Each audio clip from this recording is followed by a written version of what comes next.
Hello, Laz. How are you doing? Long I'm day. doing great. Yeah, long day, but I didn't know Rolling Out was closing out the show. So Yes. saving the best for last. Amen. Thank you. Thank you, sir. Thank you. I That's right. appreciate that. You know, Eminem has taken me on a kind of a spectrum of emotions. I didn't know what to think of him in the first season, and he turned out to to have such a tender heart and supportive of the team. How would you describe his journey since we first met him in season one and where he's going to go in season two? So I would describe MM as somebody who is a loving family man who cares tremendously about the family structure. That's something that means a lot to him. He is a present father in his daughter's life. He made a vow to never not be present. And he's a faithful husband. And in season two, we're going to find out what it is that would make MM risk losing his family, put them at risk, and possibly throw all that away to be a member of the boys. So it's a slight backstory that we're teasing you with. We're not going deep into an MM backstory in season two, but he will explain what happened with his parents. The whole Vought establishment, part of what they are also is a pharmaceutical company. Right. And these drugs that they've created infect the people who work at the factory as well. MM's mother worked at the factory that produced Compound V to turn these people into superheroes. So we learn a little bit about what happened to his parents, what happened to his father, what disease his father was infected with that MM inherited that makes his fight against this elitist corporation something that he cannot rest until he makes up for what the loss of his father. See, now I'm super intrigued. That sounded real Tuskegee Airmen experimenting on people and kind of opening a whole nother lane that I'm not sure I'm ready to see. I mean, I am ready, but oh, that's fascinating. Thank you. Good tidbit. I'm going to take that down. It was timely. Eric Kripke allowed me to write this monologue for Mother's Milk, to take the monologue that they wrote and make changes to it and write it in a Black man in America's voice who is seeking justice against a greedy corporation who does not care about the people who they hurt along the way for a profit. And so we were able to lend some really authentic conversation to topics that we're discussing right now in this moment. And we shot that scene a year ago. It sounds very similar to some of the conversations that we're seeing in today's activism present day. So is The Boys turning into like that predictive series? You know how they say The Simpsons has an episode for everything that happens in history? Is The Boys stepping into that slot?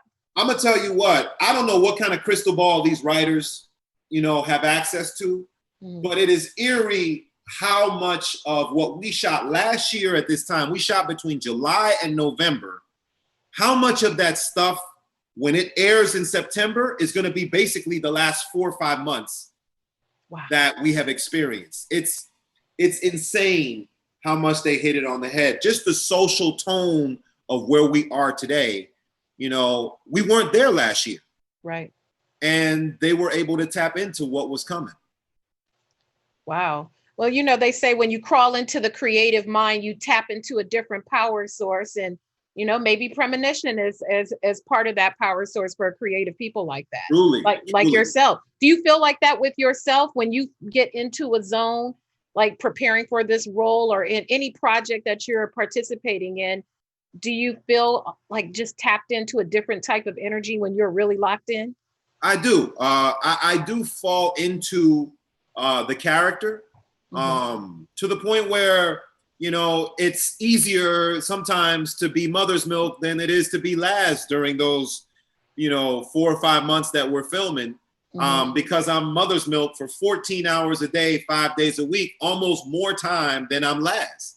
You know, I'm Laz when I wake up, on my lunch break, and when I go to sleep. Every other space in between, I'm Mother's Milk in many ways. You know, so it's a beautiful process because you create a lot of nonverbal conversations that you're having on screen, little isms, little ticks. My character is OCD, so there are scenes where he is in that he may not necessarily be a part of that scene, but he is still alive and moving and doing things that have to do with who he is as a being in that ecosystem. So when you do get into that mode, man, it's amazing how that artistic energy takes over. Right, right.